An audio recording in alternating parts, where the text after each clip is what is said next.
Charlie ready? I guess he is. Okay, he's ready. Okay.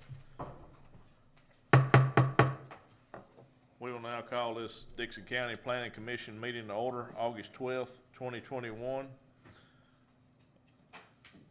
Mr. Whitterow, would you give devotion, sir? If you would pray with me, please. Heavenly Father, we thank you for this wonderful day that you've given us. We thank you for this opportunity to meet here tonight and do the business of our county. Father, we ask you to give us the strength and wisdom and the courage to make good decisions here tonight. We ask you to watch over us, guide us, keep us safe and in your love. Most of all, we thank you for Jesus. For it's in his precious holy name we pray. Amen. Amen. Mr. Darnell, would you call roll, please, sir? Todd Berry, Robert Witherow, Here. Jeff Spencer, Mac Pilkington, here. Robert Qualls, here. David Brogdon, Harold Williams, Here. Shane Chandler, Here. Gary Peeler, Here. Christy Sullivan, here. Wayne Durham. He is here. Here. Okay. Yeah. Robert Comer. Here. Mr. Chairman, we do have a quorum. Thanks, sir. At this time, I'd like to recognize all the visitors in the crowd and ask you to sign up here at the table if you did not sign in. Please do as you exit. We'll now move into the approval of the minutes. Everybody look over last month's minutes. Mr. Chairman, I move we accept the minutes as presented. I have a motion by Robert Whitterow to accept minutes as they stand and a second by Robert Qualls. Any further discussion? If not, we'll move into the next item. Yes. All in favor state aye. Aye. Aye. Opposed? Yeah. Thank you. We'll now move into the items. Item number 1 is preliminary plat for Poplar Creek Subdivision, tax map 075, parcel 36.00, 8.9 acres, Columbia Road, Charlotte, Tennessee, A1 Agriculture, 1st District. Okay, this was surveyed by Christie Surveying to create 6 new lots. Columbia Road is classified as a minor status road. There was a note there on your notes from Mr. Collins. The Water Authority supplies the water here, and they said there would be no issues, and the existing fire hydrant will provide adequate coverage for the new development. Mr. Collins? All right. Under planning issues, this area is identified in Charlotte's urban growth boundary, and upon their annexation, they would be this area would be subject to their local standards. Our land use plan, as well as the county growth plan, conceptualizes more progressive residential development in this area, provided adequate utilities are coordinated. Staff didn't have any zoning issues to note. In letter A under plat issues, we do have according to the measurements, it's approximately a 20 feet wide pavement width. However, the right-of-way is, depicted as as much as 25 feet. So, staff. We do have a provision in Article 4 that requires right-of-way dedication if the development is occurring on just one side of the public roadway. So it would be, approximately 12 and a half feet of right-of-way to deficiency to contribute here for this development. Drainage issues, it does appear that land drains primarily towards Columbia Road. So as long as the culverts for new driveways are sized appropriately and ditching confirmed, which there is a note number 4 on the plat that so indicates that ditching will be provided for all the lots. There is an existing hydrant in the area which is close enough to provide coverage for all the proposed lots. For access, individual accesses to the lots, of course, due to the rise in elevation of a portion of Columbia Road, there is a a notation, note number 2 on the plat for driveway placement restriction for lots 3 through 6. That does look like that there's remaining acreage that could be potential for future division. However, the applicant did provide 2 locations for the parent parcel with access to a public road, so access can be more conveniently provided to that remaining acreage should it be developed. Thank you, Mr. Collins. Mr. Chairman, I believe that's in Mr. Berry's district, and the only issue, Mr. Collins, does that need to be addressed about the right-of-way, discrepancy from 20 to 25 feet? Does that need to be corrected on the plat, or do we need to?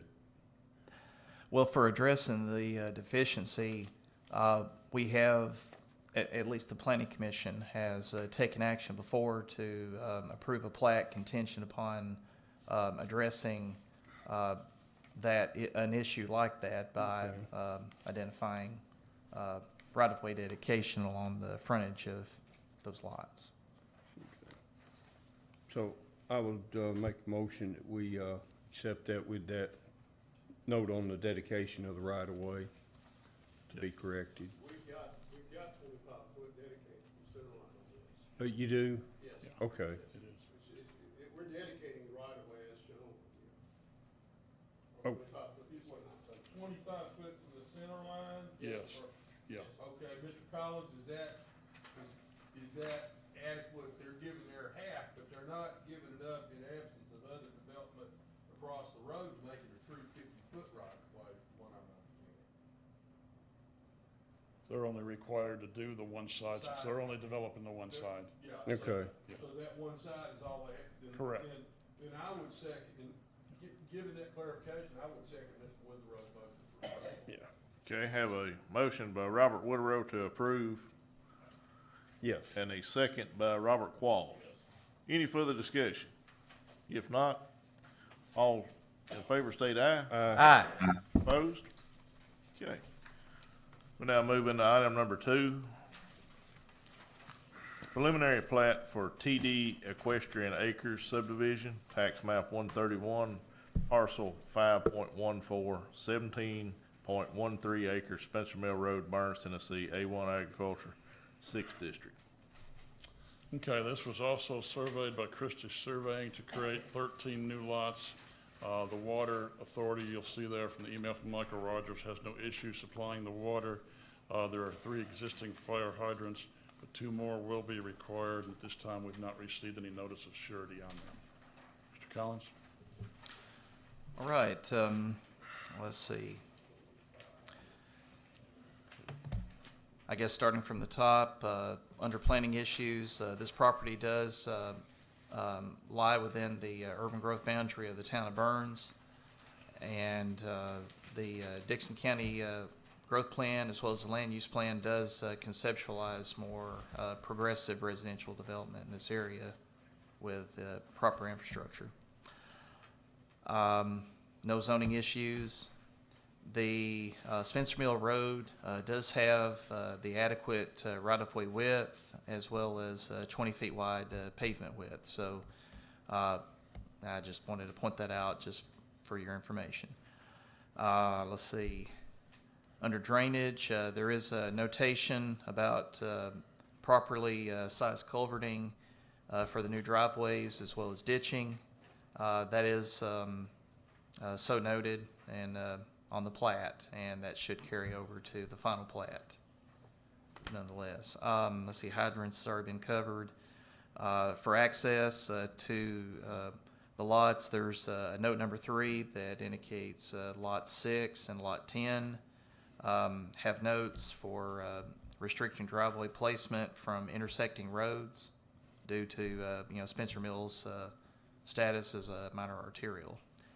Luther Lane and Meeks Cemetery Road are those intersecting local roads.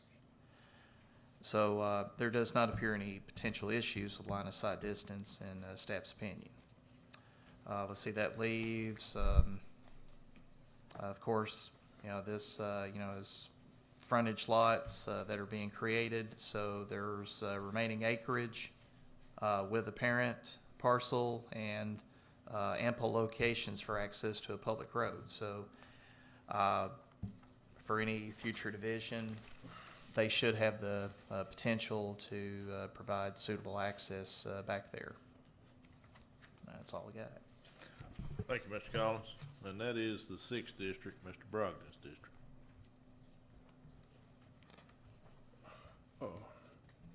In his absence, Mr. Chairman, I move we accept the preliminary plat for the TD Equestrian Acres with the staff's comments. Okay, have a motion by Robert Woodrow to accept the preliminary plat for TD Equestrian Acre subdivision with staff comments. Do I have a second? I'll second. Have a second by Harold Williams. Any further discussion? If not, all those in favor state aye. Aye. Opposed? Okay. We'll move into item number 3 is final plat for Cluster Springs subdivision, tax map 75, part of parcel 101.00, 5.55 acres, Poplar Springs Road, White Bluff, Tennessee, A1 Agriculture, 12th District. Okay, this was also surveyed by Christie Surveying to create 3 new lots. It lies just outside the city limits of White Bluff. They're across the railroad tracks. The Water Authority, you'll see in the email, has no issue supplying the water, and the existing fire hydrant there will also provide adequate coverage for it. Mr. Collins? All right. As far as, plat, the staff's comments here, there are no planning issues or zoning issues. However, I did note that the parent parcel is, lies on both sides of Poplar Springs Road. So, of course, it is a speculation that the remaining acreage will be retained by the owner for continuing the farmland activity. Let's see. I think as far as just moving on here, letter C under plat issues, it looks like 5 Mile Creek begins just beyond the southernmost point of Lot 3 and drains southward. There is an existing pond, though, that appears to empty into the direction of that creek. More than likely, you would see that during storm events. It would, of course, seem practical to apply a drainage easement through that southwest portion of Lot 3, just to, ensure that drainage feature is not interrupted. So that is certainly a recommended addition that staff has identified for the 3 bullet items that I had. Other than, lack of all necessary signatures, we do have the railroad line that is, just runs parallel to and north of this property, paralleling Poplar Springs Road. So that is just one of those nearby features that staff would recommend to add to the plat, if you are inclined to require that. Mr. Coleman? Thank you. The question I have is on the drainage easement that you mentioned. This being a final plat, we didn't require it in the preliminary plat. Either we overlooked it or not. Am I missing something? There was no preliminary on this one. Ah, This is so small. there you go. That's why I'm getting it. So yes, I would move that we approve the final plat with the addition of the drainage easement and the notation on the railroad. That pond does not drain 5 Mile Creek. 5 Mile Creek starts, and I don't know if y'all have been over to Chip Charles and Ben's house before, where he has this little building there. That's where there's a spring there. Where this pond is located, there's a bank, like you see around ponds, and that you have to go back down into a little swale and come back up to the road. You'd have to cross that road and join the driveway too to get over there to 5 Mile Creek. So the pond doesn't drain. It's pretty much collected there. It doesn't drain anywhere because everything around it drains to that low spot right If some of y'all have been over there, I know. I was gonna say, you know I know the spot, and I know what you're saying. It would take, I don't think that pond drained in the 2010 flood. I think Mr. Christie's correct. All right. I mean, I didn't go over there and look during the 2010 flood, but I would be surprised if it did. Well, without elevations on this, we can't see that. Of course, we take your word for it. Mr. Collins, then, based on what the engineer has said, what is the evidence that it does drain into the creek? Just, I pulled just the most available topographic area I could, and it appears that way. I'll admit I did not go out to this property to see for myself, so it is kind of take the surveyor's word for it. All right, yeah. Well, I mean, And others that are familiar with the I property. wouldn't have any problem putting an easement on there, but it seemed necessary in this case. Right. If we need a Okay. drainage Yeah. easement, I'm all for putting it there. I appreciate that. Our job is to collect the evidence and then decide what evidence is most credible. I have the evidence of a colleague who's been on site and corroborates what you're telling us, sir. And we have a topographical map that the planning staff looked at. I'm inclined to take the word of people whose eyeballs are on the ground. So I'm going to amend my motion to approve this final plat with the notation on the railroad, but not the drainage easement. Okay. Have a proper motion by R.J. Comer to approve with the, add reference to the, railroad line. Second. And have a second by Robert Woodrow. Any further discussion on Yeah, that? I have one question. Yes. The building that's shown on lot 3, what's gonna happen to it? I asked, Miss Betty and Neil both about that. They're gonna leave it there for now. It's where, actually Charles will feed his goats in that building right there, but they're gonna leave it. Since it's already existing there, it's sort of grandfathered in as far as the setbacks. If somebody buys that lot, wants to tear it down, they tear it down. That's their feelings about it. But we're creating a lot now on a piece of. Well, sometimes we create lots too, where you have an old house that sits Yeah. too close to the road. That's true. Yeah. Tear the house down. Okay. It's the structure would just the, No, you're right, you're right. the structure would just be a non-complying structure. Correct. That's just like any. Yeah. So if it gets torn down, anything else would have to be built within the Within the- setbacks. Yes. All right, that's better. Any further discussion? We do have a proper motion and second. If not, all in favor state aye. Aye. Opposed? Pass. Now moving to item number 4, preliminary plat for Oak Grove subdivision, tax map 139, parcel 1300, 3.34.80 acres, Oak Grove Road, Dixon, Tennessee, A1 Agriculture, 2nd District. Okay, this was also surveyed by Christie Surveying to create 29 new lots.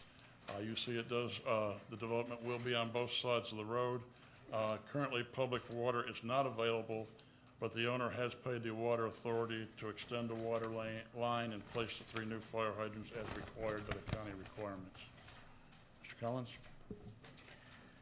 Okay, this property is identified not in an urban growth boundary, but in a planned growth area. It is anticipated that moderate to even as much as high-density residential is projected. However, I think in more recent months, we have modified our zoning districts to limit high-density residential out farther away from corporate limits or nearby. So anyhow, I think being that this is within a planned growth area, then it could be envisioned if the applicant wanted to rezone this area in the future. But we are looking at a A1 zone property here, so that's not necessarily a huge issue with this. It's just pointing out from planning perspective. I did not have any zoning issues, even though I left a little spot out there for, left it out mentioning it. But anyhow, I'll move on to plat issues. Under letter A, We do have a road, Oak Grove Road, that is a minor status, classified, that has what appears to be 50 feet of right-of-way. However, it has only 16 feet of pavement width. Now, in past reviews, we have talked about roadways where divisions of land was being proposed, where we had discussed whether or not to require a developer to make improvements to that existing roadway. In this same, item here, I mentioned and referenced Article 4-103.111, which does address circumstances where it's a major subdivision where there's deficiencies. And the emphasis that's put in this section is plural deficiencies, at least one deficiency or more than one here. So, however, with this one, I know on the surface it looks like that only one deficiency is occurring, and that is this 16 feet wide pavement width. However, this is unique. It's not often that we see lots being put on both sides of the road. So in that same section, it does give an understanding here that if the Planning Commission deems any other deficiencies, any other circumstances, I know that's very generally stated. However, it is something where, once again, it's unique that we have a development that's occurring on both sides of the road. So the question is, for the Planning Commission, is this uniqueness enough to be considered other factors? And whether or not the applicant should be required to put more pavement down to meet at least the an 18 feet surface width.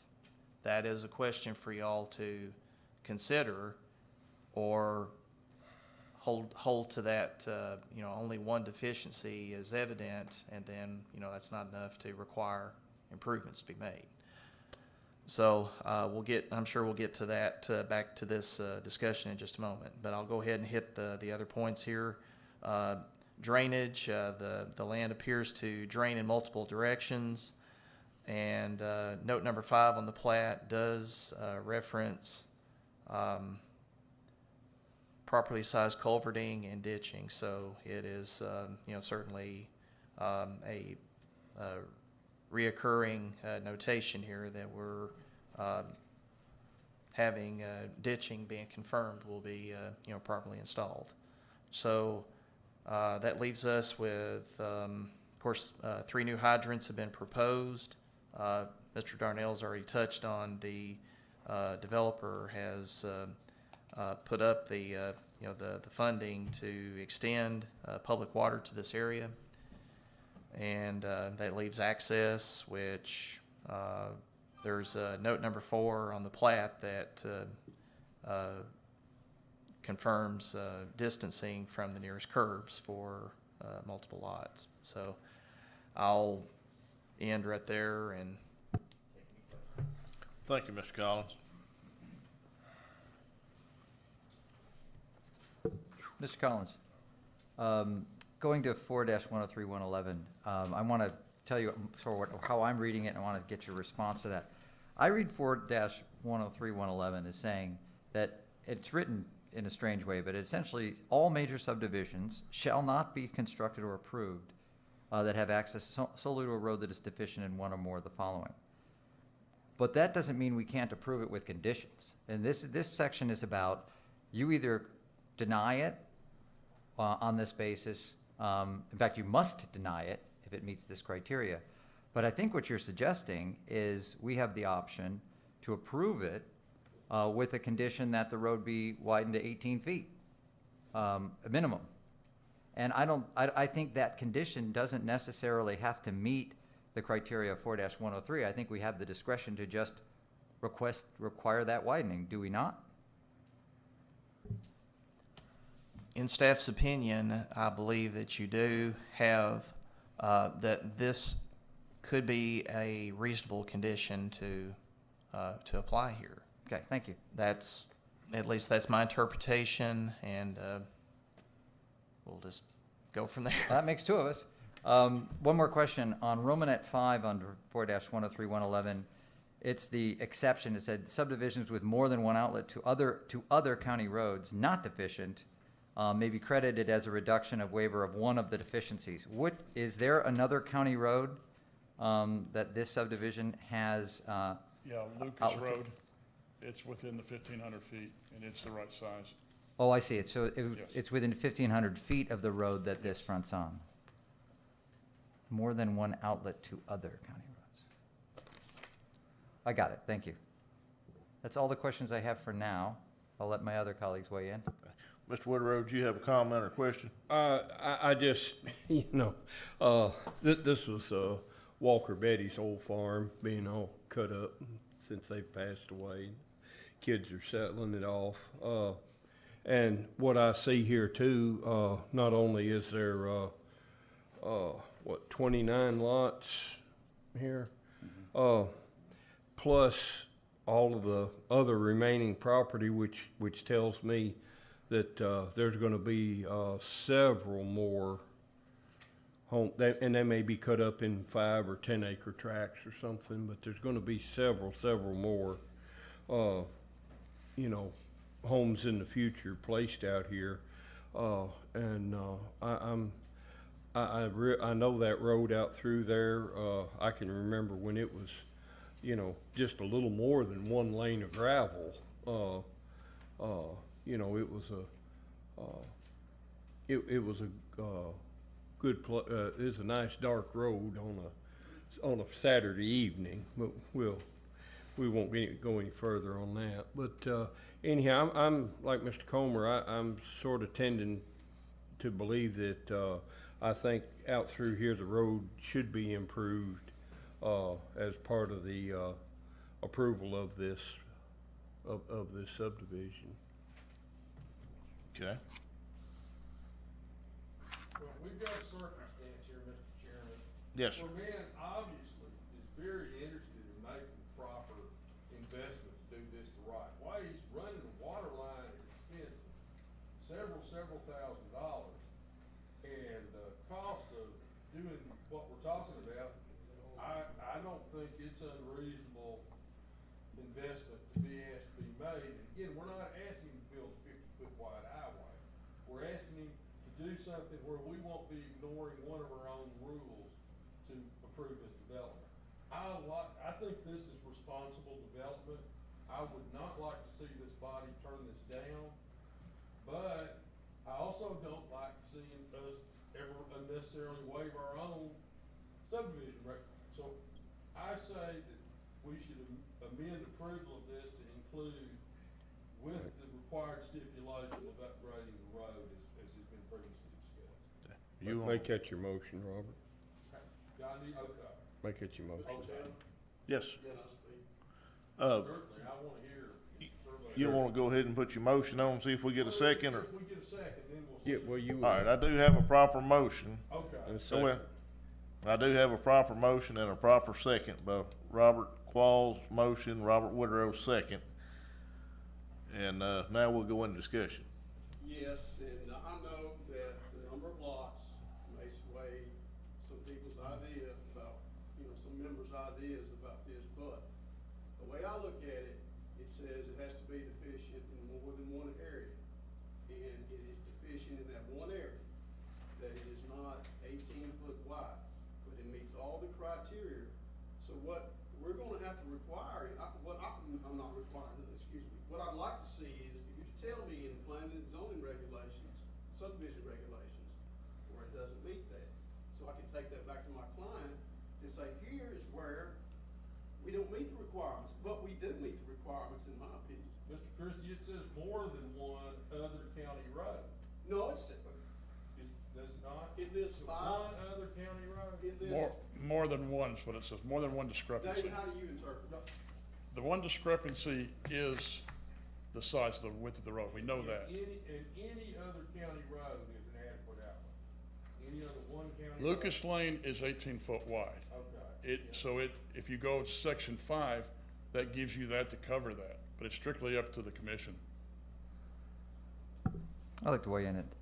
See, I don't read 4103 as prohibiting this body's exercise of reasonable discretion to require the widening of the road to 18 feet surface width. I don't think our basis for that is 4-10311, because you have Lucas Road as available to you, which means even if this body found that under Romanet 4 you had 2 deficiencies, you'd be able to waiver one with the Lucas Road. We get that.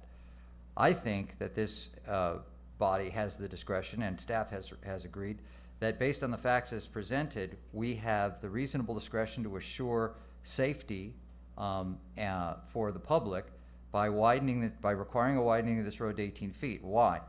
Because there's houses on both sides. I mean, there's gonna be driveways on both sides. You've left enough room to subdivide the remainder, and we have to assume that will be done. So for all those reasons, Listed where you can make that argument, though. I wanna know exactly. I think it's within our inherent discretionary powers to protect public safety. All right. And I'll go so far as to say, I will not vote to support this subdivision without that. Okay. Well, we do have a proper motion on the floor, and that is with the stipulation that the road be upgraded to the 18-foot width. Any further discussion before we take a vote? Mr. Chairman, I have one thing I'd like to add. Yes, sir, go ahead. It sounds like that can only widen this to 18 feet. That's all that's within our jurisdiction to do. But just the practical side of putting 1 foot on each side is not going to improve the safety of this road that much. I'd rather see it at a 20-foot if anything's going to be done, if they're going to go to that expense. But again, I don't know that we can require that. Okay. Thank you, Because we're Mr. talking, Durham. all right. Any further discussion? Can we do a roll call vote on this? Yes. Yeah. And yes is approval, no is denial.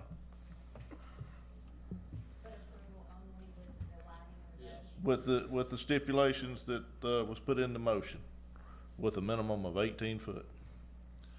Robert Witherow, Yes. Mac Pilkerton. Yes. Robert Qualls, Yes. Harold Williams, Yes. Shane Chandler, No. Gary Peeler, Christy Sullivan, Wayne Durham, No. Robert Comer. Yes. Mr. Chairman, the motion is denied. Okay.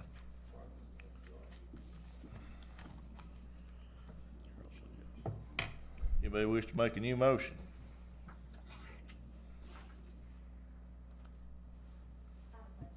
So we can't, there's only one deficiency here, correct? And our rules say that one deficiency is all that is required. That is allowed. It states more than one has to be, yes, So we only have one deficiency on this plat. correct. So I make a motion that we approve this plat. Okay, I have a proper motion by Christy Sullivan to approve this plat as it stands. And I will second that motion. We'll do another roll call vote if there's no further discussion. Okay, one discussion item for the record. Yes. I think that we have 2 deficiencies. The deficiency I just lost my page, unfortunately. It's the Romanet 4 deficiency, I think, is existing here. However, because there's access to Lucas Road, the subdivider can waive the second deficiency. So we end up with 1 deficiency, but for the record, we have 2 deficiencies. One's being waived by the fortune of having Lucas Road within 1,500 feet. I just want everyone to know that.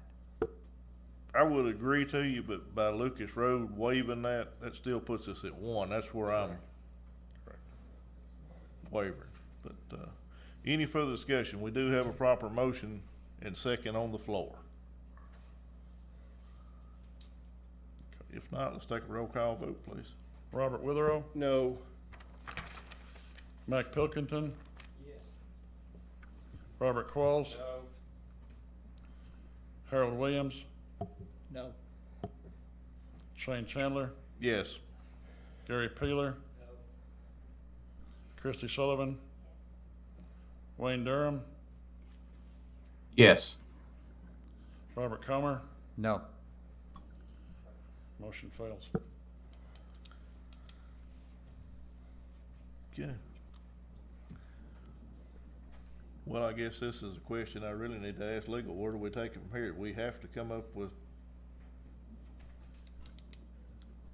a solution? It can be deferred one time. We have 60 days. We could bring it back next month, see if something changes, someone can change their vote. We may have more people here next month too. Okay. What's the will of the commission? Mr. Chairman, I would move that we defer the approval of Oak Grove subdivision until the next meeting of the Dixon County Planning Commission. Okay. I have a proper motion by Robert Qualls to defer this preliminary plat of Oak Grove subdivision till next meeting, and that will be September the 9th. September 9th, 7 o'clock. Do I have a second? Second. Have a second by Robert Comer. Any further discussion on this? Well, do we need to make a decision that there needs to be some kind of action taken between now and the next meeting, that this get referred to our legal staff? If we defer it, I'd say we have to You act have to on it make one a way or the decision other. next time. I mean, is that, well, I just wanna make, does that go without saying, or do we wanna have something on the record? I think it goes I mean, without if- saying Yeah, that it we goes have to without- act on it. If we Yeah. agree with that, then I'm okay with the motion Yeah. and the second as is. Okay. Okay. It says we have to act on it. It doesn't say that we would pass it or fail it again. It would be, Correct. if it gets hung up again, it's just stuck. Okay. All right. You gonna do a roll call vote on this? We'll do that. Robert Witherow, Yes. Mac Pilkington, Robert Qualls, Yes. Harold Williams, Yes. Shane Chandler, No. Gary Peeler, Christie Sullivan, Wayne Durham, No. Robert Comer. Yes. Motion carries. Okay. Yes. Robert Paul made that, and Robert Comer seconded it. Yes. Yes, correct, yes. Mr. Christie, this will be deferred to the next meeting. Maybe you can come up with a solution, but I understand your feelings as well. We'll move into item number 5, final plat for Spurlock Acres, tax map 112, part of parcel 8.00, 7.89 acres, Buddy Road, Burns, Tennessee, A1 Agriculture, 10th District. Okay, this was also surveyed by Christie Surveying to create 5 new lots. The final plat on this was approved last year at the June 2020 meeting, but the applicant failed to record the plat within the 90-day time period, as required under section 2-105-2. Everything remains the same, but you'll notice you had copies of the minutes on the previous discussions, do the fire hydrant requirements, and those were supplied in your packet with you. Mr. Collins? All right, yes, Mr. Darnell had mentioned, this was previously approved in June 2020. The only thing that I'm gonna add to this is that, just to try to maintain consistency with the ditching comment, as I like to call it. This is, this would be a recommendation to add to note number 5, that ditching will be included for all lots. That would be the only suggested addition to this. Along with the culvert specifications, is that what you? Yes. Yeah. Yeah. Mr. Chairman, I move we approve this with staff comments and to include the note about the ditching with the culverts. I have a motion by Robert Witherow to approve the final plat of Spurlock Acres with staff comments with ditching and culverts. Do I have a second? Have a second by Christie Sullivan. Any further discussion? If not, all those in favor state aye. Aye. Approved. Moving to item number 6, final plat for White Oak subdivision, tax map 104, parcel 24.008.29 acres, Highway 70 and Dewey Drive, Dixon, Tennessee, A1 Agriculture, 9th District. Okay, this was surveyed by XL Land Company to create one new lot. If you remember last time this preliminary plat had come before us, there were several issues that were discussed and there was conditions put on it. The first one was required a revised preliminary plat. You'll see in some of the paperwork you were handed out tonight, you do have a revised preliminary plat. Then the next question was who was gonna supply the water. You also had a letter in your packet that it was gonna be supplied by Sylvia Tennessee Pond. The third issue that was brought up was the connection to Dewey Drive. We had a meeting with the county attorneys, the highway department, David Ford, RJ was there, and myself. The first issue that was brought up at the attorney's office was the ownership of Lloyd Lane and the area around the existing cul-de-sac. As shown on the Westbrook subdivision plat, it was decided that Tommy Pruitt, the developer, what he did, he quit claimed all the area in question, the JDF properties, and it has now been recorded. This gives David Ford the legal right to dedicate whatever right-of-way is needed, as you see on the final plat.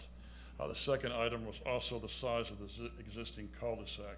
It was the wish of the Planning Commission to make sure it was the correct size because it was currently undersized as it was on the map. It was agreed that David Ford would do all the grading and dirt work and the highway department would pave it instead of having to extend what would have been Dewey Drive. And you'll also see you have 2 bids there on the road for White Oak Way. This will be another part of this. If you do approve it, you have to approve which bid you want to accept for the bond, and we will add 10% to that. Mr. Collins? All right, since we are at the final plat stage of this development, Mr. Darnell mentioned that there's a revised preliminary plat that was submitted. Much discussion, and I won't reiterate what was already mentioned. I'll go ahead and just kind of cut to the chase down to the letters D and E. Of course, White Oak Way will be a new road that's constructed for Lot 1's access and could end up being driveways coming in if the from the remaining acreage, if it goes by the way of being created by deed instead of by plat, if they go 5 acres or greater. So unless the applicant has already constructed this new road, sureties submitted to the county guaranteeing its installation should be provided prior to review and action on this final plat.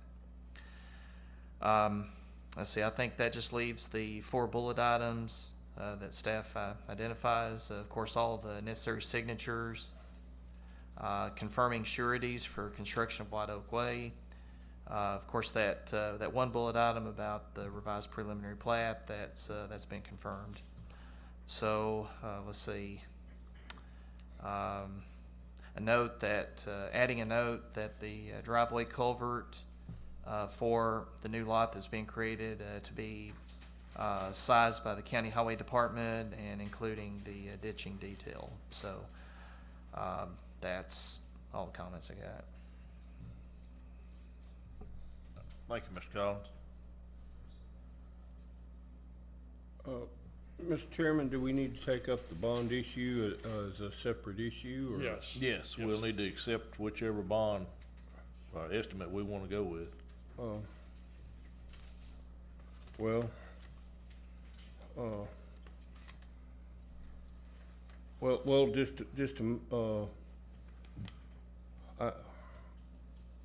I would think we would want to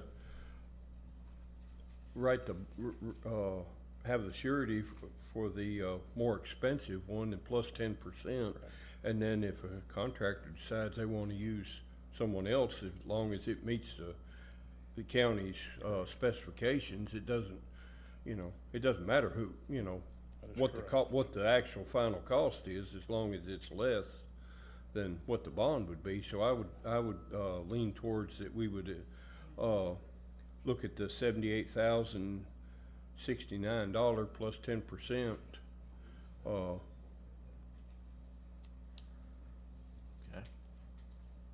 And that would be my motion for the bond. Okay. Have a motion to accept the $78,069 bond. Do I have a second? Plus, plus 10%. Plus the 10%. Yeah. Yes. Have a second by Gary Peeler. Any further discussion on that? Yes, sir, Mr. Collins. Mr. Chairman, I didn't get a copy of this, but I just want to confirm, does this cover just It's out of my. the existing road that's Dewey It's Drive? it's the new road coming in off of Highway The 70. new road, Yes. okay. The other one's gonna be taken care of. All right, Yeah. I was just hearing, Yeah, yeah, White Oak Way was the only thing I was, yeah. wanted to make sure This of. is the new cul-de-sac from 70. Got it, thank you. Right. So do have a proper motion and a proper second. Any further discussion on the road bond? If not, all those in favor state aye. Aye. Opposed? Okay. All right, we'll approve the, $78,069 plus 10% road bond. Now we'll take a, look at the final plat. Mr. Chairman, I would move we accept the final plat with the staff's comments. Have a motion by Robert Woodrow to accept White Oak subdivision final plat with staff comments. And that does include the notes about the cul-de-sac and, It's on the plat. okay, It's line Okay. item number 7. okay. Have a second by Gary Peeler. Any further discussion? And I'm glad that things was able to be worked out. Yeah, I would wanted to say on the record, first of all, to applaud my colleague, Mr. Peeler, for taking a leadership role to resolve an issue that was unique. I mean, it was a unique issue. The land exchanges issues were old and out of date, and we wanted to get a good planning solution. We also had to respect the developer's rights. The developer worked with us really well. The staff and the county came together, and we came up with a solution. And this is the kind of thing that makes me feel good to be a planning commissioner. So, thanks and applause all the way around, everybody. Thank you, Mr. Comer. Ms. Sullivan, did you have a comment? Yes. Abstain from voting on this particular plat. Okay. Mr. Chairman. Yes, sir. Real quick, just to confirm, surveyor's note number 7 does not refer to driveway culverts and ditching, so I just want to ask for clarification, or is there another surveyor's note that I'm missing here? Where is this? It's not on the version that we got. No. It's on, yeah.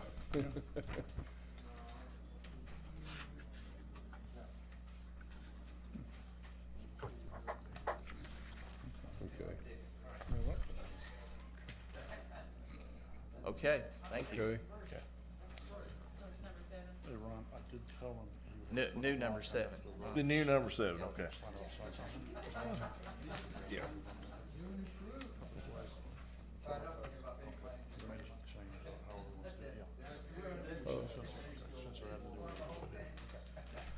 Okay, we do have a proper motion and a proper second and proper amendments. Any further discussion?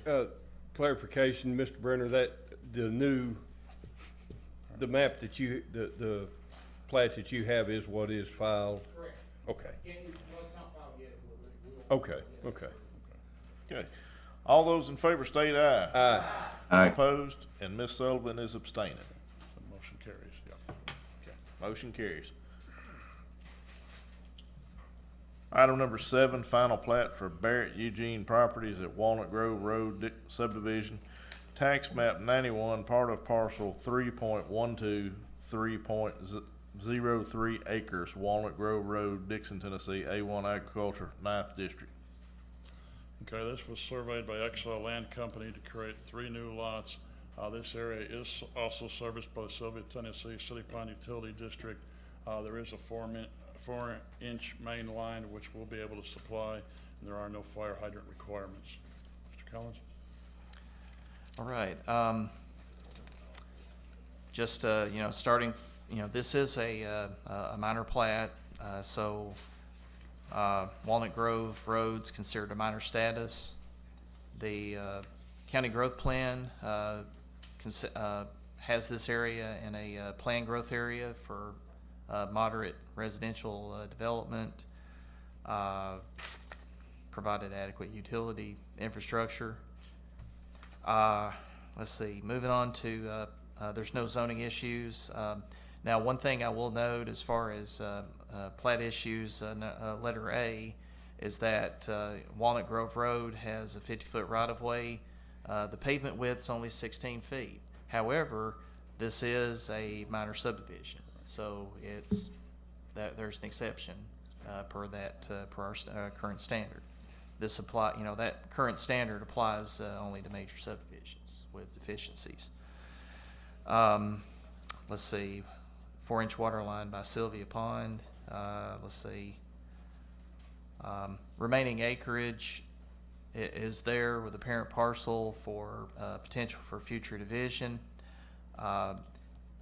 Should that future division come around, re-examination of the ability of the 4-inch line to support it, although it may very well need to be graded as it's time for an upgrade. So if that time comes that it gets upgraded to a 6-inch line, then a fire hydrant installation should be necessary for the future lots of the future. That said, the only comments I've got is, of course, lack of all necessary signatures, and that recommended addition to add to note number 6 that ditching will be included for all the lots. So that's all I got. Thank you, Mr. Collins. This is in my district, since this is a minor subdivision, plat issues A, B, and C really does not affect this. Did make a motion to, approve Barrett Eugene properties at Walnut Grove subdivision, as long as it includes all necessary signatures, and the ditching will be included for all. Okay, have a proper motion by Gary Peeler to approve the final plat for Barrett Eugene Property Subdivision, Walnut Grove Road, with the necessary staff comments addressed. Do I have a second? Second. Have a second by Harold Williams and multiple others. Any further discussion? If not, all in favor state aye. Aye. Opposed? We now move it. If I can interject on note 6, it says ditching will be included for all lots, so that's all. Make it done. Thank you, Mr. Brenner. Is that the new and improved plan? Item number 8 is a final plat for Elizabeth Estate subdivision, tax map 106, part of parcel 59.02, 14.37 acres, Michael Haney Road, Dixon, Tennessee, A1 Agriculture, 2nd District. Okay. One note on the one from David Ford, he has got his letter of surety he did bring tonight. So he did include the 10% on the top bid. So he figured that's what it was gonna be. Okay, this one here, this final plat was also surveyed by Exile Land Company to create 11 new lots, which has been reduced from 14 lots as shown on the preliminary plat. This area is also serviced by Silver, Tennessee City Water Utility District. The required water line extension, 3 new fire hydrants have been installed. Mr. Collins? Turned it off. We did look at this preliminary plat a few months ago. Let's see. Under plat issues, let me back up real quick. There is a TVA transmission line easement that crosses the property. However, this easement should not affect any of the lot's development potential. Moving on to plat issues, letter A. There's ditching along the frontage of all lots, requirement that, this, I did not see a note on this final plat, so, this could be added to note number 7 under the surveyor's notes. Let's see, Sylvia, Tennessee City Pond is the utility. Proposed 6-inch water line extension was brought up under preliminary plat review, as well as 3 new fire hydrants. So the final plat that we're looking at depicts the hydrants as existing. So just, I guess, confirming that that is indeed they've been installed, then that should address the surety's issue with guaranteeing their installation. Let's see, that just leaves the bullet items of all the necessary signatures, just confirmation of the improvements being installed. There was a note there in the I think it's up towards the top to the right about a preliminary plat approval shall not constitute final approval. So that's just an obsolete note to remove since we've moved on to final plat. And then that just leaves the modification to note number 7 to include, along with culverting, that ditching will be included for all the lots. Is it? All right. Okay. That's all I've got. Okay. What's the will of the commission? Mr. Chairman, I need to abstain. Yes. Sir. Yeah. They're there, yes. Okay. Mr. Woodrow, I'm sorry. Mr. Chairman, I need to abstain on this since it was deemed by legal. I have a conflict since I bought part of this original parcel of property. Okay. In I that will- case, Mr. Chairman, I will move for the approval of the final plat of Elizabeth Estates subdivision. Okay, With stipulations. have a proper motion by Robert Qualls to approve the final plat for Elizabeth Estate subdivision with staff comments. Do I have a second? Have a second by Christy Sullivan. Any further questions or comments? If not, all those in favor state aye. Aye. Opposed? And we have Robert Woodrow abstaining. So motion carries. Item number 9 is preliminary plat for Windy Ridge subdivision, tax map 146, parcels 5.00, 5.02, 03, 04. 30.42 acres, ABF Road and Jordan Cemetery Road, Burns, Tennessee, A1 Agriculture 6 District. Okay, this was, if you remember, you'd had a sketch plat on this. This was surveyed by XL Land Company to create 24 new lots. This will include new road construction and improvements to Jordan Cemetery Road between ABIF and the proposed Hayes Lane, along with water line extensions and fire hydrants as required.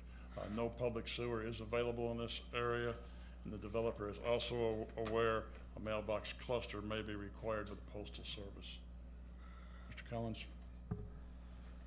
Okay, this area under planning issues is located in our planned growth area, and Mr. Darnell's already hit on a lot of the comments that I had, so I will not reiterate those. Let's see. There was a note on Michael Rogers' assessment of each of our agenda items tonight, that there's, of course, 6-inch water main on ABIF Road and Jordan Cemetery. Let's see. There was, if I can find it real quick, that I guess just making sure that the water lines plans, construction plans for those water line installation, including hydrants, that's going to be implemented within this development, that the plans, just pass through the water authority. So I'll move on here. Let's see. Under letter E, there's, let's see, lots 3 through 6, which are corner lots abutting ABIF Road. We do require driveway placement to be provided from the lesser status roadway, which the driveways should be placed on Facel Lane. So we do have a, since this is ABIF Road's a major collector, there's a driveway restriction from that intersection with ABIF Road, minimum 75 feet, which is in Table 4 of our subdivision regulations. A driveway note addressing this particular requirement for driveways, these two driveways should be provided on our on the final plat in the near future.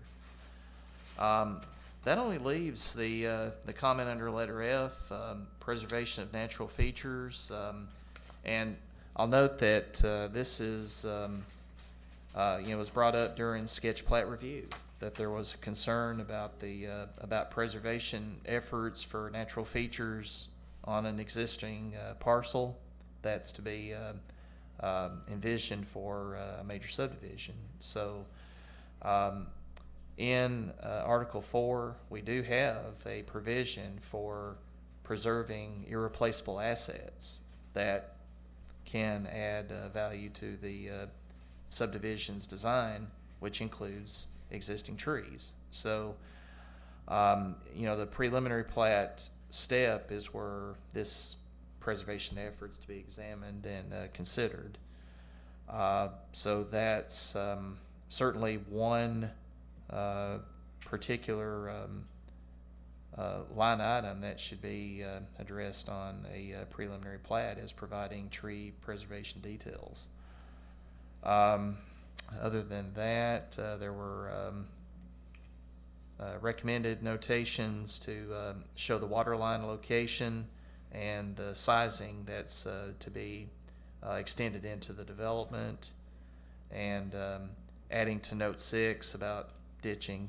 So we'll just need to confirm that, Ron, about adding to note number 6. That's all I got. Thanks, sir.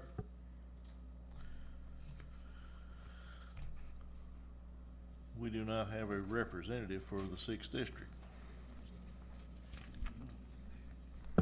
Well, I'll go ahead and, since I was the one that brought up the issue of preservation of natural features in section 4-111, and I'm not seeing anything on the preliminary plat for how to do that, let's go ahead and do that now. The primary area that's affected is the areas of lots 18, 17, 16, 15, 14, around the corner to 13 and 12. What I'm looking for there is not necessarily, oh, you got to preserve that forest stand. That's unreasonable. What I'm looking for is is an option somewhere between scraping every tree off the land and just placing houses on bare land, or better yet, and what preserves rural character, and I think adds value both to the development and to the regional planning area, and that is to keep some of the bigger trees and build the houses so that there's trees around them when they're built. That's what I'm looking for, and I'm willing to take your word for it. I don't like taking the word for it. I like to see it on the map, but here we all are tonight, so I'm asking you. I talked to my client. Yeah. For us to physically go out and survey all the trees and locate them is, quite pricey. So I brought up to him, what if we address it in restrictions? To say where the lots are wooded, you gotta keep the hardwood trees unless absolutely necessary. So if he restricted the lots to that, then subdivision lots would have to adhere to those restrictions, and he was really receptive to that. So it's good. That's terrific. That's terrific. I think we can do that. Yeah. All right. Look, I'd say right now, for a preliminary plat, that's about the best we can do, because these lot sizes may change when we see the final plat. That's right. Yeah. By the time we get to solar area. Exactly. We might. Exactly. We're on the right track, and May, yeah. Preliminary lighting, this is all kind of flowing in the right way. And he's gonna, our next phase, of course, will be the road frontage lots, which he wanted to develop those first. It's probably gonna be able to do it, phase two, so. So he was real receptive to putting that in his restrictions. He didn't have an issue with that at all, so. And he owns a construction company. And he said, I don't want to tear down anything I don't have to. He's gonna do enough on the roads and all that, but obviously, we're gonna lose some of the trees due to the roads and the house locations and things like that, but he would like to keep, it sounds like a good idea to him, but if we address it in the restrictions, the people buy the lots, they gotta look at the restrictions, so hopefully they'll adhere to them. So, Mr. Collins, was that something we can put on as a condition of this map to the retention of hardwood trees except, how did you say it, sir? That, he can address it in restrictions for the subdivision. Mm-hmm. He'll put it as a restricted Oh, covenant. okay. Yeah, square footage of the house, setbacks, house colors, whatever he wants to do, he can put the hardwood restriction in there too. Right. Well, I think to address the question, I will state that this is a very rare provision that we've utilized and examined. I think it's, I guess, befitting for us to consider an interpretation. And if we feel like the interpretation that Ron has described for this, to address this and keep with the spirit and intent of this provision, that might be considered a reasonable condition for the Planning Commission to accept. But we'll just try our best, staff will, to keep that in mind for future subdivisions, that we have taken this interpretive stance with for an applicant's good word to put restrictive covenants in place. We don't get into that enforcement, but it's certainly something. Well, I appreciate that. The problem with 4-111 is the way it's written, is it gives the Planning Commission the power to require that trees, watercourses, and other natural features be preserved. But it doesn't give us that power until the applicant brings the subdivision before us and for approval. So if we were to really exercise the power in 411, we would be doing an injustice to the applicant by saying, we can't approve you tonight because we want to impose all these conditions, and we're going to need a tree survey or something else to do it. So come back next month and we'll do. And that's just unfair. It's just really written in a way that creates an injustice to the applicant and puts the Planning Commission in a position of having to exercise their discretion with no information in front of them. So while we still have that power, and I don't want my interpretation or acceptance of this promise to be, on record saying that that's how we comply with the condition. I'm simply saying I'm willing to accept it at this stage based on the fact that this applicant came to us with a sketch plat, went back with that requirement, talked to his client, and has now come back with so in this particular case, making no precedent as to how I may interpret this section in the future, I think that I'm willing to accept, in lieu of a condition requiring that the canopy or a certain amount of the canopy be preserved, at this point I'm willing to accept his answer. That's not surrendering this commission's discretion in the future to require specific preservation of natural resources under this section. Am I making myself clear? Oh, I'd just like to comment on that, Mr. Comer. It's, everything has been done, with good intention, every step of the way, unlike, say, Lester Hardaway that wants to come over here. Don't call names. Excuse me, trying to skirt under, or some others. But anyhow, yeah, I think that would be good. And If I can make a suggestion, why don't you request when he brings a final plat in that a copy of the restrictions be provided with that? And if the hardwood clause is in the restrictions, then you would approve the plat. You could follow through. That's acceptable, isn't it, Mr. Collins? We can do that?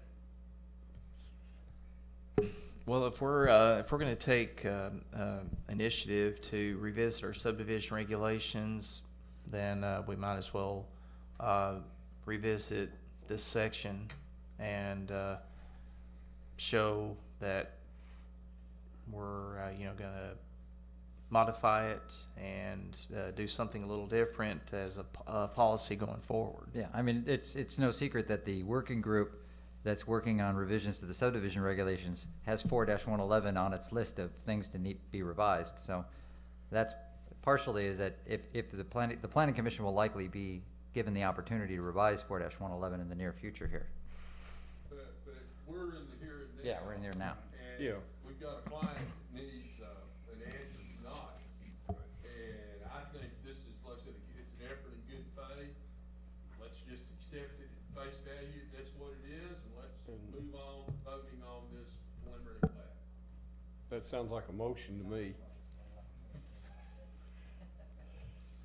Well, I suppose then that, Mr. Chairman, I would move for the approval of the preliminary plat of Windy Ridge subdivision with the understanding that there will be added stipulations at a later date regarding hardwood timber that may occur on the tract proposed for subdivision. Okay. Have a proper motion by Robert Qualls to approve the preliminary plat for Windy Ridge subdivision with stipulations. Second. Have a second by R.J. Comer. Any further discussion? If Mr. not, Chairman, yes, sir, Mr. Durham.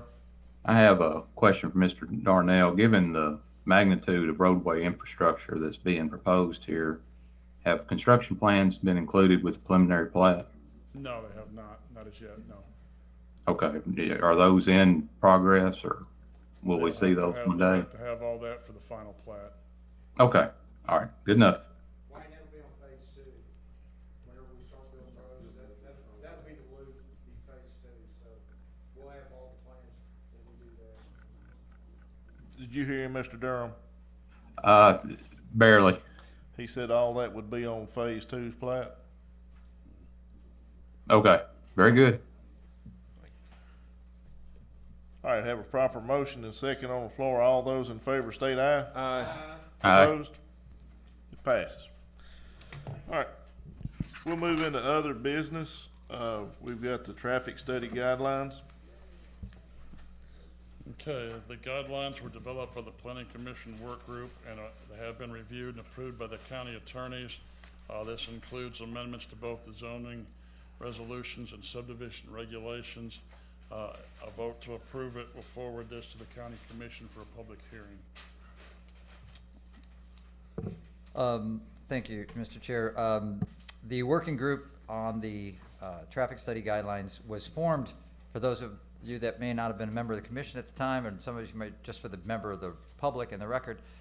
During the fuel depot application, it came to light that there are no standards for traffic study guidelines submitted to Dickson County. There was a pattern in practice, but there was no guidelines. And we find that both in the case of when there's specific projects like the fuel depot, which was unique, and also with the growth pressure that we're anticipating in the next years, traffic studies are going to become more and more required. So we felt it was time to create a traffic study guidelines so that applicants knew what was required of them. And they weren't in the unenviable position of coming to the Planning Commission for an approval and suddenly being required to do a traffic study, or doing a traffic study in compliance with some pattern in practice, and then one or more of us find that it's deficient in a number of ways. That's not good for anybody. So what these guidelines do is they replicate guidelines of other jurisdictions around us. They were informed by the international transportation engineers, and the source material is from those kinds of experts. Also want to thank Commissioner Durham, who wasn't part of the working group but came in afterward and helped us do some additional revisions and had some ideas that have been incorporated into these guidelines that made them better. So I appreciate that, Commissioner Durham. I'm happy to answer questions you have, however deep you want to go into the weeds on this. I'm willing to go with you. But it reflects the hard work of your colleagues and your staff and presents the opportunity for certainty for applicants and something that commissioners can look to say, does this traffic study guideline meet our requirements? If approved, when do these go into place? Are they immediately or is it No, they'll have to next? go to a public hearing, at the county commission, then they have to go to final reading. So it'll be pretty close to the first Within- year. Well, within a couple months at least, yeah. Okay. Yes, sir, Mr. Collins. Just for clarification, there's, of course, the traffic impact study guidelines. That document will be, carried up. I do want to clarify that there are, there will be two different processes for approval. Anything that's relative to amending our zoning resolution, that would be a recommendation from this body to go up to Correct. county commission. Correct.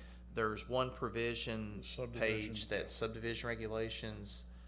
This planning commission is that acting body to approve that. So we'll have our own respective public hearing prior to adoption of that.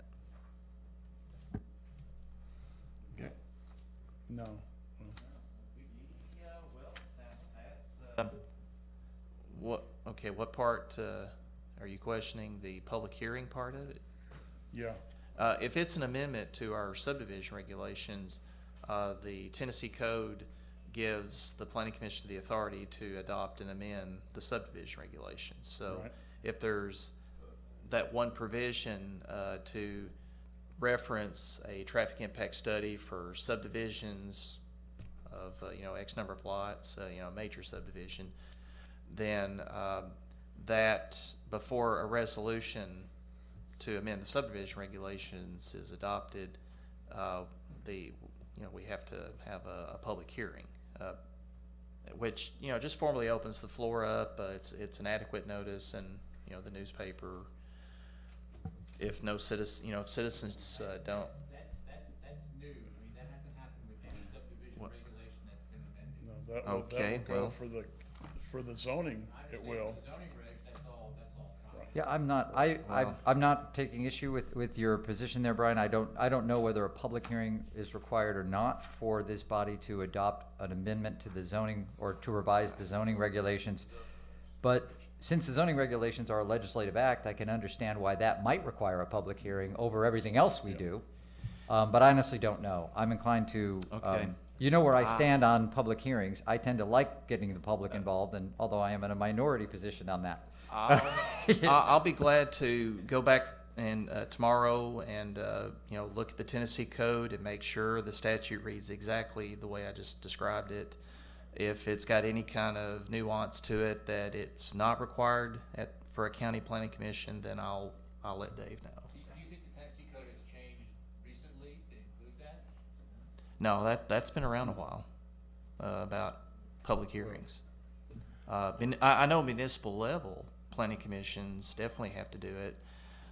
You're the only county level planning commission I have, so there are differences from time to time that I'll catch in the statutes, but I'll make sure.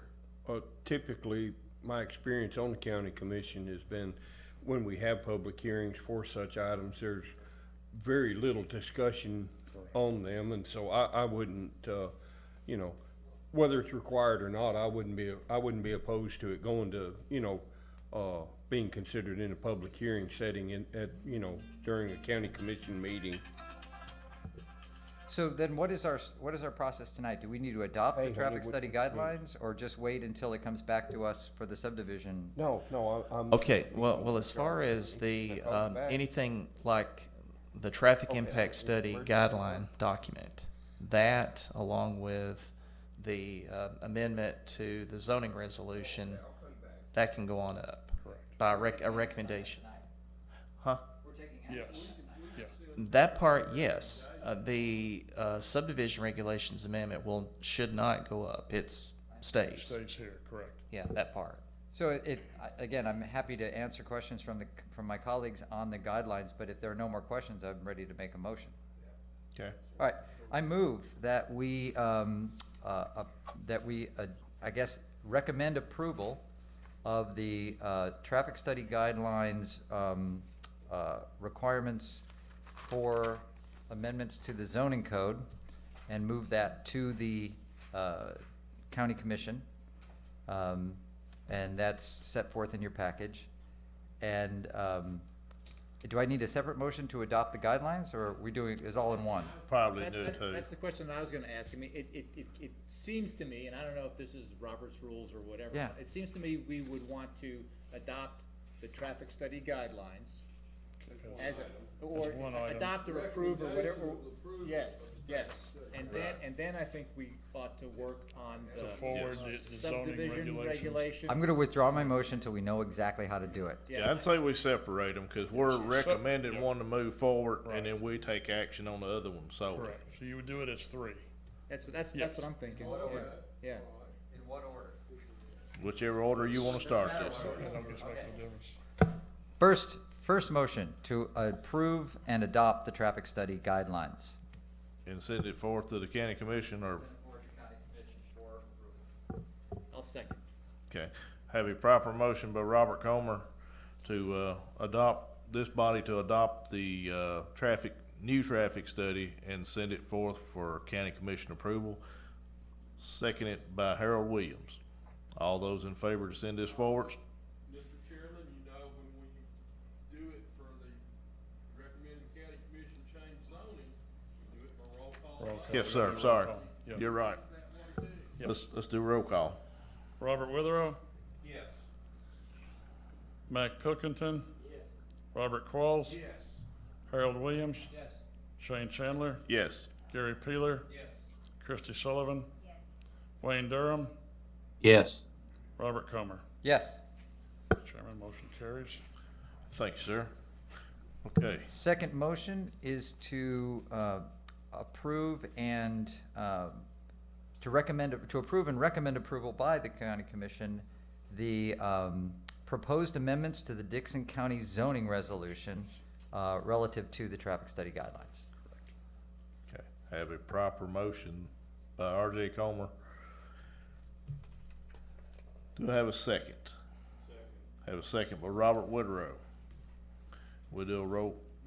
Just a question, so this is to recommend approval of the provisions to 3.090 access control and 8.090 is actually a new section saying 8.091. Yes, it's an addition, yes. Which all has to do with rezoning requirements. So Correct. Correct. There's actually two different Sections in the, sections, yes, although there is an item in the 8.091 section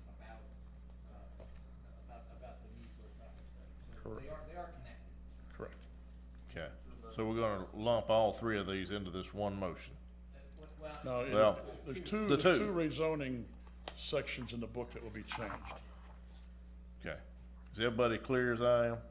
I thought we were just voting on the 3.09. There's actually, on the other page, you'll see there's a section, there's two sections in the zoning resolution that's gonna be changed. Right, okay. But because they are germane to each other, one Yes. motion would be adequate. Yes. Yes. I think so too, but I'm, So have a proper motion by Mr. Comer on these two items. Do I have a second? Have a second by Robert Woodrow. Any further discussion? If not, we'll do a roll call on these. Robert Witherow, yes. Mac Pilkington. Robert Qualls, Yes. Harold Williams, Yes. Shane Chandler, Yes. Gary Peeler, Yes. Christy Sullivan, Yes. Wayne Durham, Yes. Robert Comer. Yes. Chairman, motion carries. Okay. That's everything in this section. Then you have the, one for the, subdivision We're gonna hold changes. up subdivision until we're sure what we're doing, Do we need to? We need to, Flip through the subdivision regulations and Article 1, it does address this.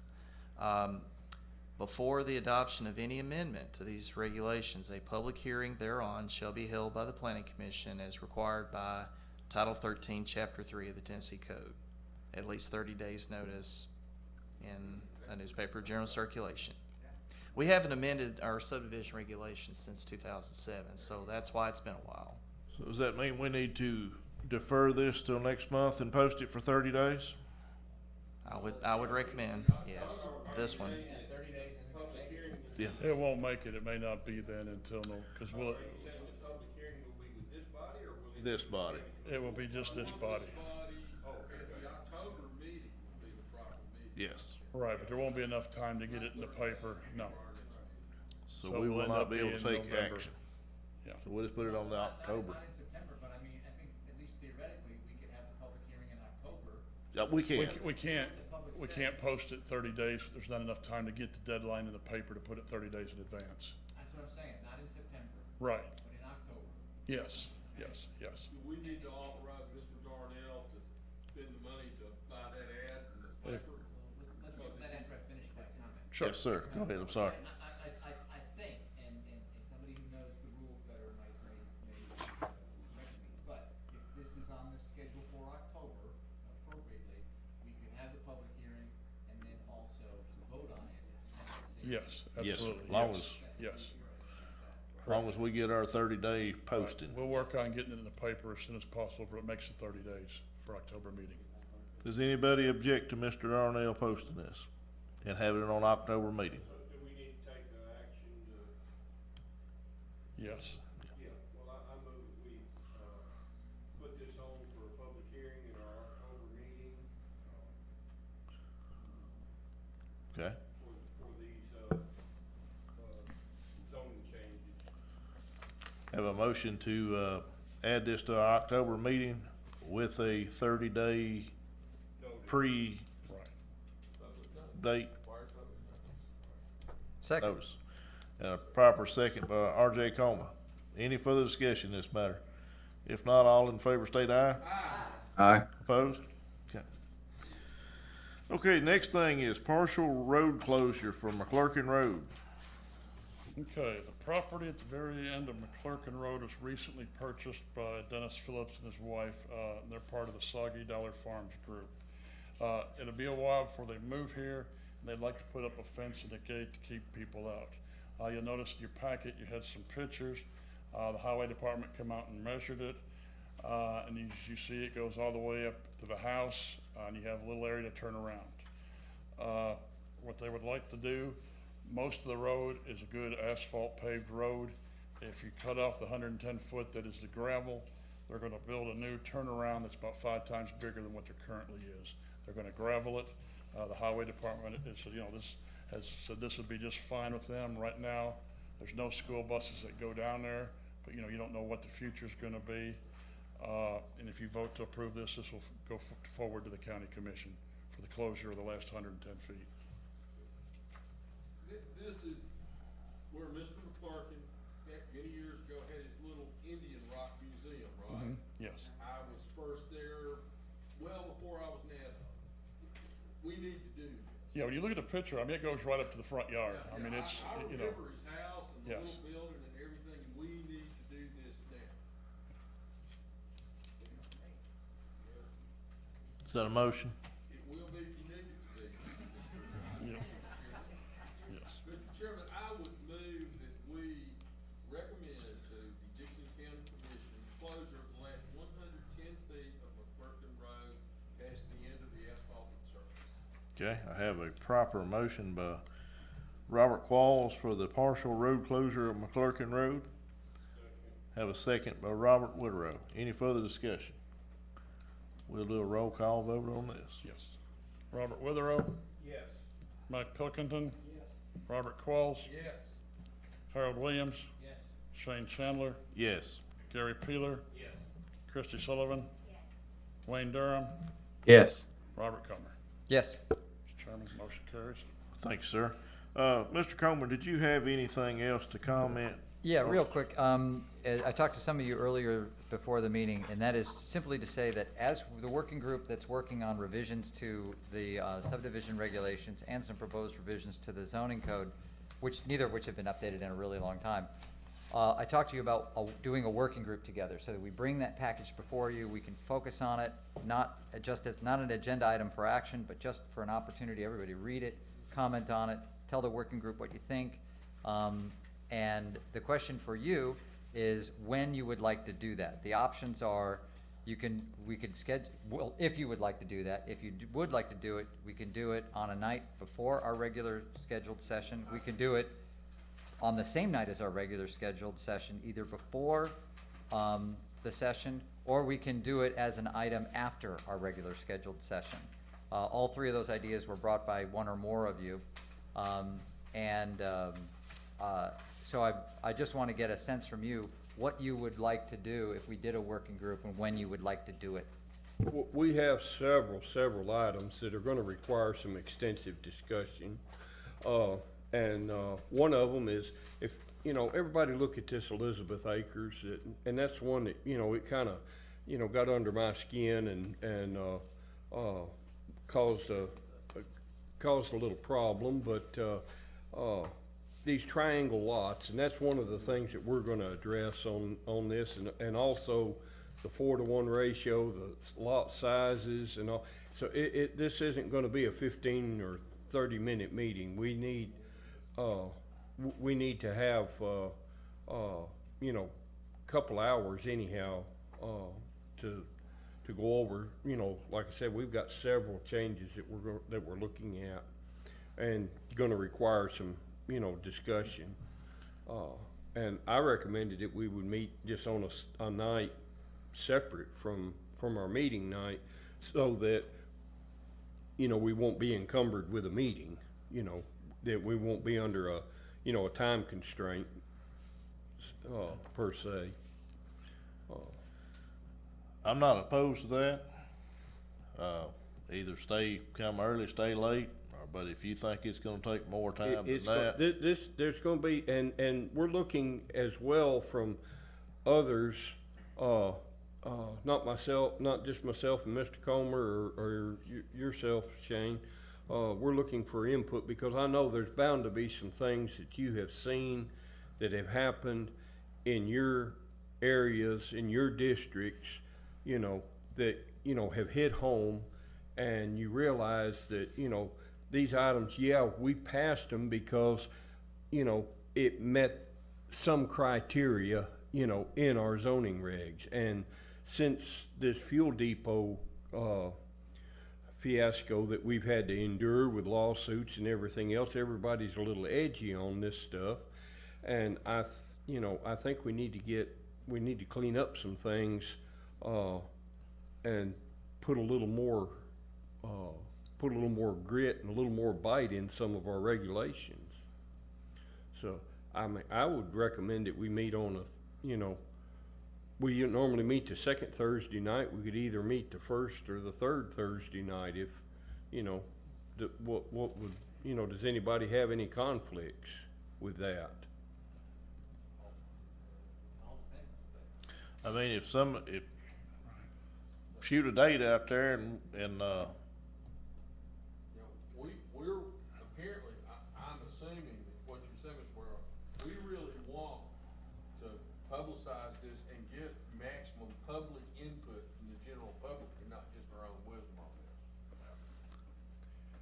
Yes and no. I think I think we need to look at this and, because, see, part of the problem is if you bring the developers in here, they're gonna say, we wanna do all of this stuff right here, just like this. We wanna be able to go in and buy a farm and chop it up, and we don't care what it looks like.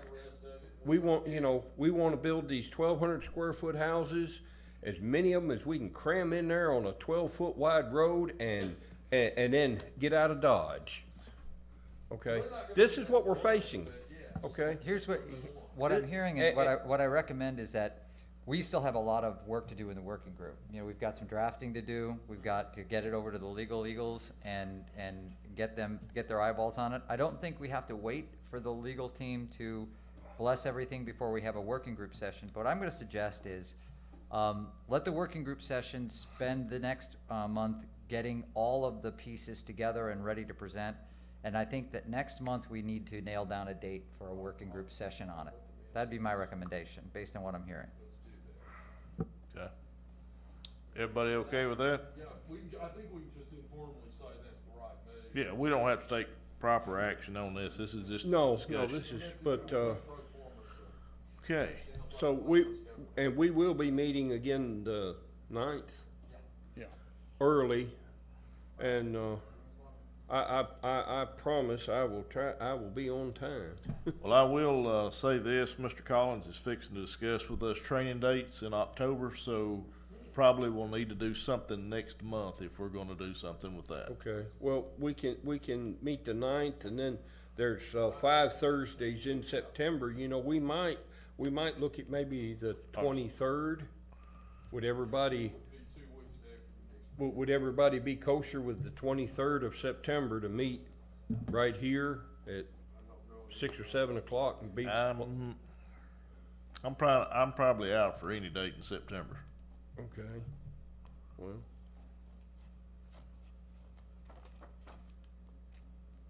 Well, just an FYI, the September 30th is like the 5th Thursday of the month. There should not be any conflict with any planning commission or board of appeals meeting on a fifth week. I have a conflict for sure that night, but, Okay.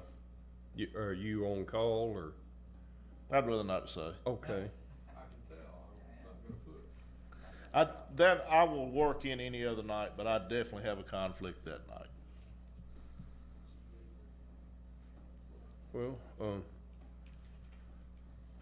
well, well, not to be subordinate to you, Mr. Chairman, but, I mean, if you're the only one and, you know, we're, you And know.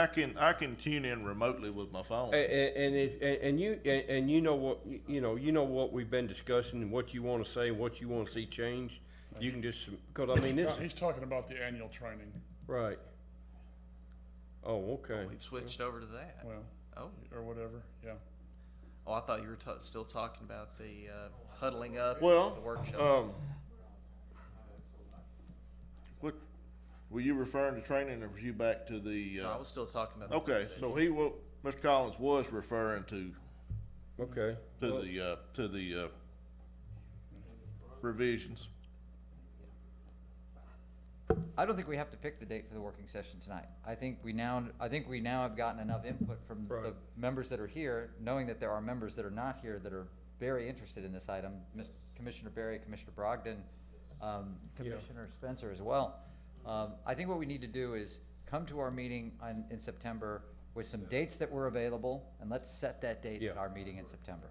Okay. That's, And then, now Mr. Collins go into training dates. yeah. Training. Okay, well, real quick, like, this is more so a question for Dave. After last month's meeting, you had, noted to me that there were some, immediate changes to the subdivision regulations that we were to put together, referring Right, to. right now, they're legal, yeah, Okay, yeah. never mind. That's Which what I they'll- wanted to I know. guess It's on, technically it's they'll on have- pause They'll until, have to go to public hearing anyway then too, yeah. that's But great. right now, they're reviewing them, yeah. I think what I was ultimately gonna ask was, if October is when we set public hearing for that other item, We'll try to then have, I would this can think, be yeah. just injected into it. But anyhow, the thing I was gonna talk about real quick is, and with the exception of last year was a total exception.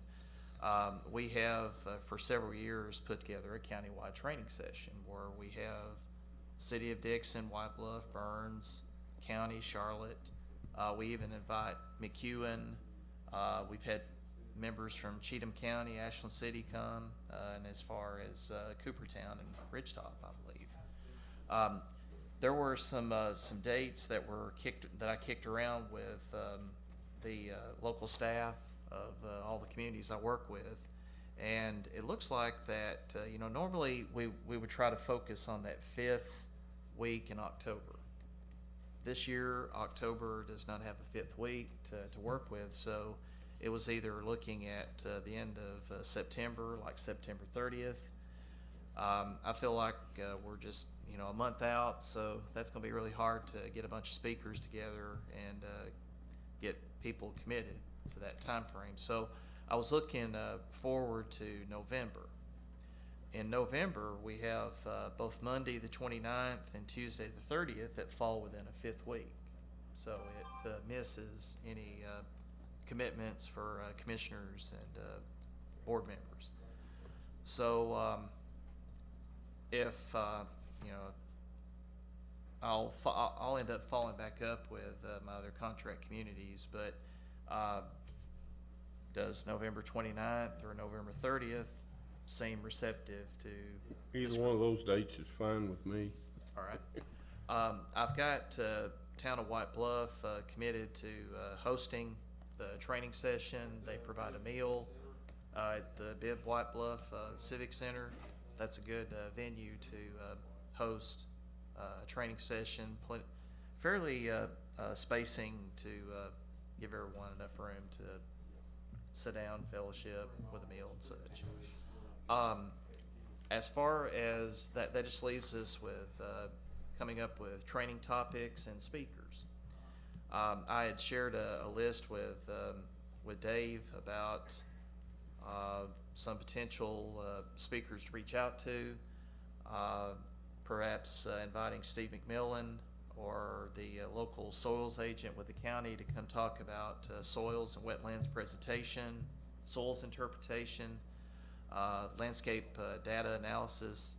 That was some of the stuff that Steve had come in here several months ago, I think, unless it was last year, and told us about what software that he has to show off for what with his firm that he works with. So I thought that might be a potential speaker to come in and talk with us for 30, 45 minutes, something like that. And if he has software that he can share and put up on the big screen, then that would be definitely a plus. I thought since we're, all communities that I'm working with now, we're starting to pay closer attention to the post office's centralized mailboxes. That requirement is becoming more and more realistic for communities that are growing at more progressive rates. So fast that postmasters and their mail carriers are getting behind on delivering mail, and they're having to go with this centralized mailbox standard. So I thought either inviting a local postmaster to come talk about what they're experiencing so far with this, or perhaps I might find somebody in the Nashville regional office to come westward and talk to us. That's another potential. Mr. Collins, could I get you to check into, and this is just early, but I know the COVID numbers are going back up. Is this something we could possibly tune into remotely? That would be a terrific idea. And for folks, this was like late last year when we ended up canceling ours. There was some of the planners with the TAPA organization here in the state that got that a free presentation out in two separate 2-hour training sessions, and so I in turn shared with as many people as I could, and we did have some participation from a number of people. I can't tell you who attended, but there was seemed like there was at least one or commissioner from each of my contract communities that attended, or at least promised they would attend. There were a lot of people that attended since it was done by Zoom, a Zoom call. So if we have to do that again, then perhaps we can come up with some way to pull off a Zoom call, Dickson County level, and Well, I hope it doesn't come to that, but the numbers are steadily rising, it appears. understand. Or if it could be something that is optional, again, that it would be something that where you could attend live, but like this meeting tonight could be Zoom. Uh-huh. That would be acceptable to me. I would, to get as much out of it as possible, I'd rather be at it live, but if we're going back to spring of last year, and I hope we're not, but if we are, I don't Yep. wanna not have training for 2021 after not having it in 2020. Yeah. The thing that TAPA did that was a bonus was they had the live presentation, but they also recorded it, and for anyone, they had a link that they could share to, if you want to view this pre-recorded session and get your hours, then that would be acceptable. So, in keeping with the Tennessee code, I would, and the training requirement, I would suggest we see how the numbers go, and if it looks like they are gonna go up, then we may have to forego meeting in person and try to pull off something before the end of the year, Okay. perhaps. But I had a few other, ideas to kick around, so, perhaps somebody with, like Rick Robinson, if he was interested in, coming to speak with us, like, septic systems 101. Some of our local building officials to give, here's the 2018 code, here's what's new and happening in the world of IBC. So that's another possibility. Maybe get an environmental related session in there on water and air quality. And then of course, ethics. That is for county level planning commissions, there is a required 1 hour session on ethics. So that could, and of course, ethics is applicable to both municipal as well as regional. So it's a session that we can easily make a good hour about that. So those are some thoughts that I had for potential speakers to get our 4 hours in, and we can just go down. I can try to make some calls and see who I can round up. And if we can make 4 hours out of it, then terrific. Sounds good, Mr. Anybody else have anything? Yeah, I think it's what we need to shoot for. Aspirational. Move we adjourn, Mr. Chairman. Oh, I'm sorry. Next scheduled meeting will be September 9th, 2021, 7 o'clock. Now move we adjourn.